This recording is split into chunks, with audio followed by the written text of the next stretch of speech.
We don't realize how new it feels to them sometimes to know, really, will this take me where I'm hoping it will? But if we can provide confidence and clarity about pathways that get people through to those aspired outcomes, I think it makes a tremendous difference in their level of confidence about making the choice and actually committing to pursuing the education. This is In the Know with ACCT, the voice of community college leaders. I'm Jacob Bray. On this episode of In the Know, ACCT's Senior Policy Analyst Allison talks with Dave Clayton, the Strada Education Network's Senior Vice President for Consumer Insight. Allison and Dave dive into what students actually think about higher education, guided by a recent Strada Consumer Insight survey. Thanks for joining us, Dave. Thank you. Wonderful to be with you. Specifically, we are going to talk about what students really think about higher education. Strada has conducted a consumer insight survey that tells us lots about adults and their goals in their post-secondary education and what some of their motivations and expectations are. And so Dave's going to give us great data from that report, and we're going to talk about how trustees can use that data to better provide education for their adult students. So Dave, can you just describe the report a little bit more and tell us why Strada decided to do this survey? Thanks, Allison. You know, it's really a commitment to making sure that we call them education consumers because they're making a choice about how to invest their time, their energy, their resources in education or not. So we've spoken really with all adults ages 18 to 65 nationwide, regardless of their education pathways, and asked them about their experiences with work and education after high school. So we have people who never completed high school, those who did, those who have some college no degree, those who have vocational, technical, and associates, postgraduate, bachelor's degree.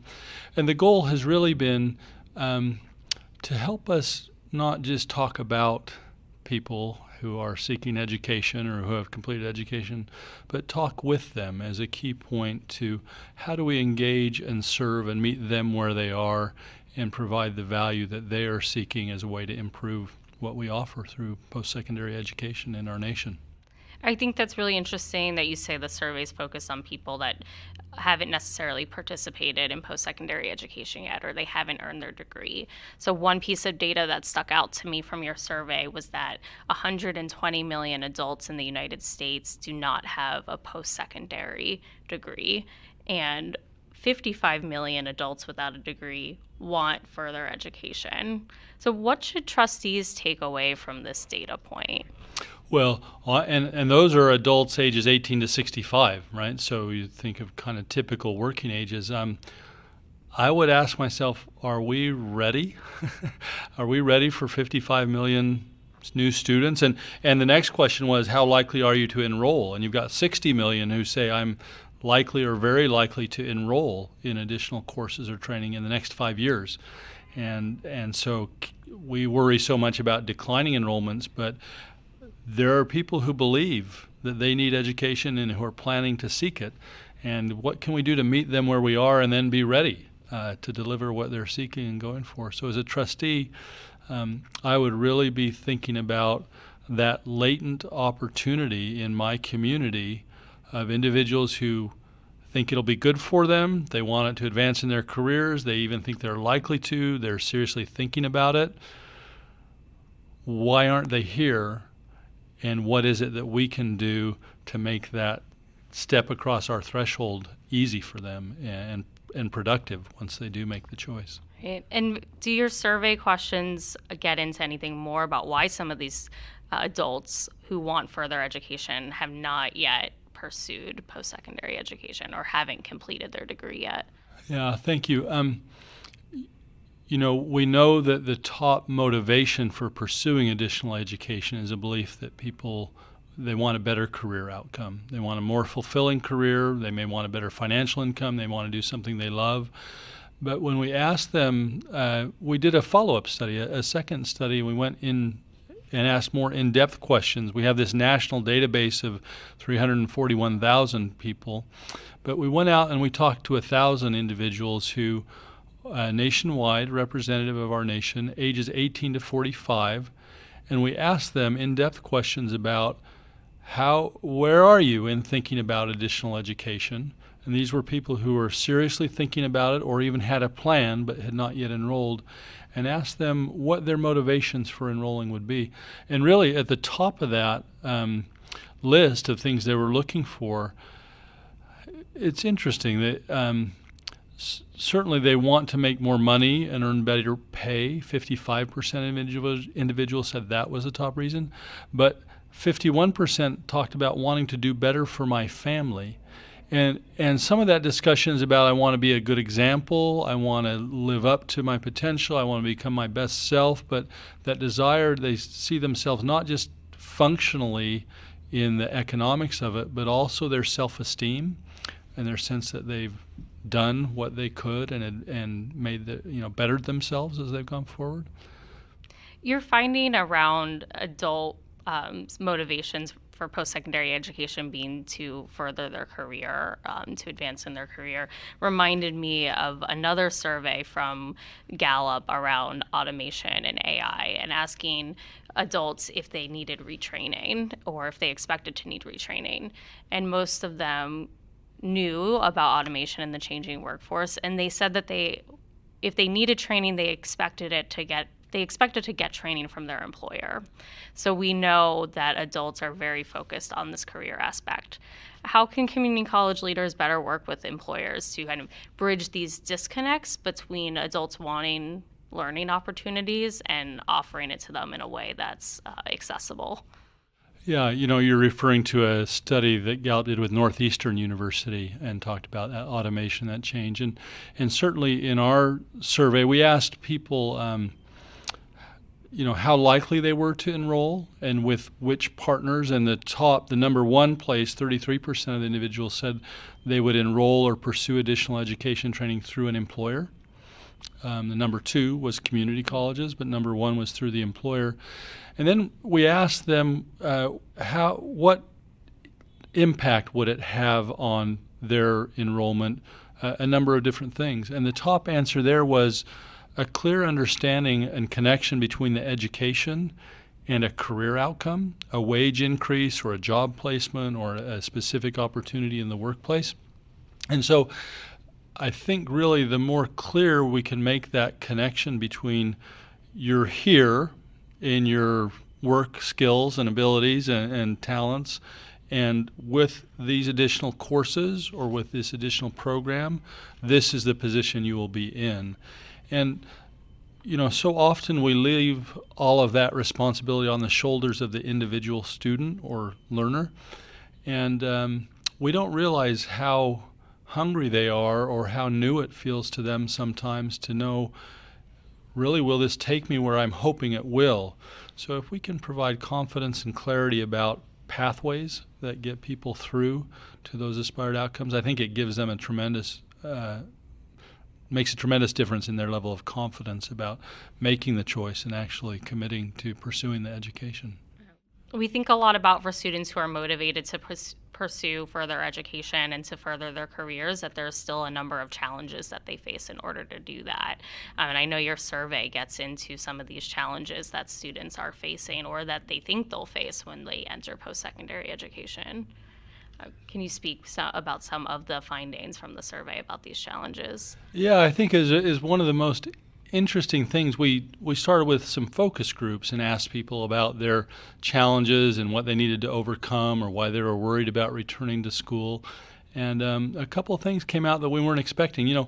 We often think of childcare and food security and transportation and class schedules and some of those functional things that are real for individuals, and those showed up. We certainly saw cost and financial aid in navigating that, but the things that we weren't expecting to see or perhaps weren't expecting them to be so strong and prevalent amongst this group was the fear and the anxiety that people had, the fear that they've been out of school for too long, the fear that they wouldn't be able to succeed in an academic environment. So even though they believe it will be good for them and it will take them somewhere they want to go, and if they've got all those other functional things figured out, there's still a tremendous amount of anxiety that they feel. And it actually leads to, when we asked people about their experiences, the scarcest things for students to feel like they had excellent quality on were career advising and academic advising and applied learning. They felt faculty were committed and caring. They felt like the courses offered were good. Those traditional academic things were good strengths. But when you can add that excellence in advising, that changes people's perceptions of whether it's worth the cost and whether the whole value equation changes when they start to have that feeling of support and direction and clarity and confidence about getting to where they want to go. So I think that's, we have to remember the emotional part of people who are very capable and have lots of talent and skills, but still need the encouragement and the clarity, and remember that we can't just leave them it all up to them all the time.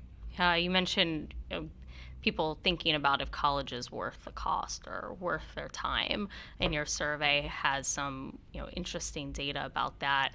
One of the things that struck out to me about the results is that more career-oriented programs and associate degrees, people found more value in these than some other post-secondary degrees that were offered. So why do you think that students and learners see more value in these type of degrees? I think nationally we and locally and at kitchen tables around the country, we have discussions about value, and often those are discussions about cost. Is it worth the cost? If I spend this much in the time and the energy and the money, will it have the financial benefit? And that's a fairly functional, kind of rational discussion of, what's the return on my investment, so to speak, or if a taxpayer is investing in, we're investing in supporting it. There's another dimension to value that really comes through very strongly, and that is the sense and the belief someone has that their education makes them an attractive candidate to an employer. And we call that career value, in addition to the cost value that we traditionally talk about.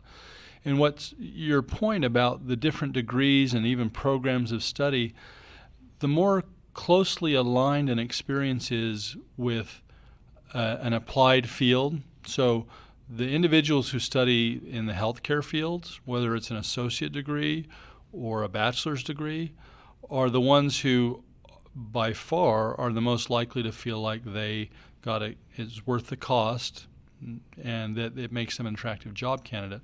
Second to that, you start to see engineering at a bachelor's degree. You start to see education comes in third. You see in the healthcare space, you see in the associate's degree space, you see mechanics and others. So underneath, what's going on, we looked and we see the strongest predictor of somebody saying that their education was worth the cost and was high quality is the degree to which they feel their coursework is relevant to what they do at work and relevant to their lives. And so helping students both understand what they're experiencing and its relevance to future work and life circumstances, but also making sure that we design experiences and dimensions of the education that are really linked to work. Applied learning, work-based learning. I mean, we know the kind of solutions and programs, but those just have tremendous benefit in the eyes of individual consumers. I think your data shows that community colleges are doing a really good job of helping students who complete their degrees and their credentials see value in those degrees and credentials. But the other side to your data is that people who stop out, those were the groups that see the least value. And we know that for community college students, they don't always go to school in a linear fashion. They stop out, they go back, they stop out, they never go back. So what can colleges do to either re-engage these students or help bring more value to the education that people do complete? Yeah, it's maybe from a different sector, but something that seems very promising is we have data about online programs as well, and we've worked with a number of different institutions that are providing online education. We've reported our results to them. And one thing that they talk about trying to do is give immediate credentials in that first semester, first experience that translate into a credential that's valued and recognized in the workplace, and not just telling somebody to do general education, for 2 years and then you'll get something that matters in the workplace. And so I think those early first experiences being relevant and tied to something tangible are very powerful in terms of people feeling motivated and continuing. So, Dave, we've talked about a lot of different data. What do you see as the top takeaways or the top implications from all this data we've discussed, and what can trustees do with this information as next steps? Well, every campus is different, and every community is different, and we certainly see that. We see differences in demand and interest based on local economies, and certainly you see differences in perceived value and experience in different fields of study. So I think if I were sitting in that seat, what I would take away from this data is there are a tremendous number of people who feel they need more education, who haven't yet participated and engaged or completed. And so then two things come to mind.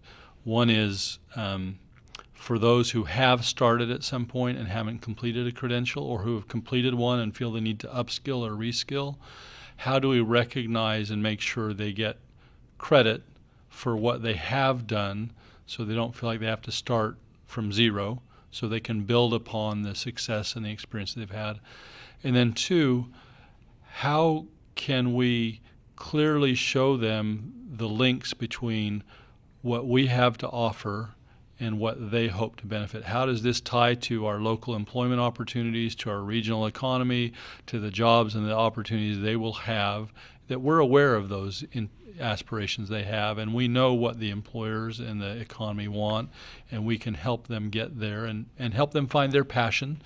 Not everybody wants the most popular job, but people want to do things that they're fulfilled by.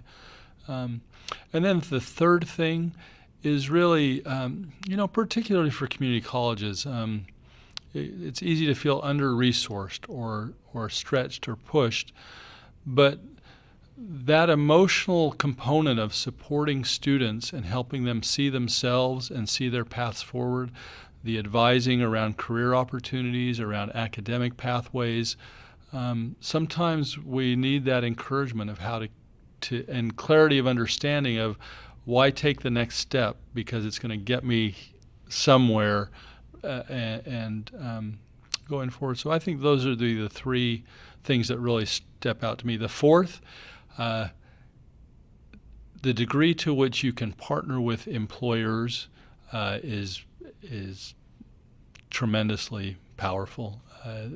Wherever you have opportunities to engage directly with employers and bring students into that mix where you're blending the lines between education and work, those are home runs for people.